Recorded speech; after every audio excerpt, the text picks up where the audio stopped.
прибрах се. Мамо, тате, Бус, Буен, къде са? Защо кака ми я няма? Защо и брат ми го няма? Къде са всички? Мамо и тате си оста. Мамо, тате, защо никой няма вкъщи? Добре, явно кака се къпе, нека да видя.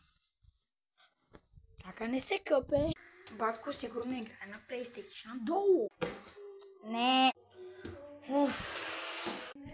Никой няма вкъщи. Това не ми харесва. Исках да си играя с кака и с бате. Но, щом ги няма да си играя. А защо съм сам вкъщи? Има някаква бележка. Мило дете, днеска няма да се видим. Защото с баща ти сме в Холандия. Батко ти и сестра ти ще дойдат чак в 12 часа, защото са на специална инспекция в училище.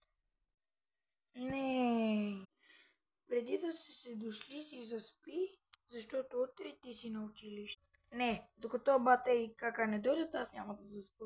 В микроволновата има пилешки хапки. Ако искаш, си се пи.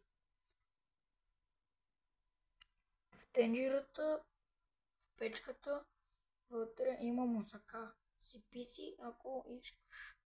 Не яш от сладоледа, защото без наше разрешение не може. Затова искаме просто ти да си добре. До мивката има малко топла водичка. Ако искаш, не си сипвай, а си пейни от тази. Тя е за теб. От мама, тате, Бъс и Гуен. Гадост. Стана 12 часа, как още не си е дошла, нито бате. Кой чука на вратата? Нека да разбера. Отвори, детенце. Знам, че си сам. Отвори вратата. Покажи ми, че си добър. Няма да отворя. Бързо се опада на кака или на бате.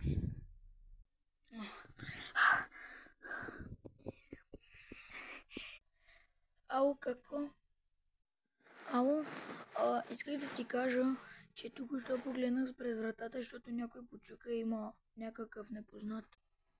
Добре, ще дойда. Но до тогава вратата ще седи заключена. Чакам ги.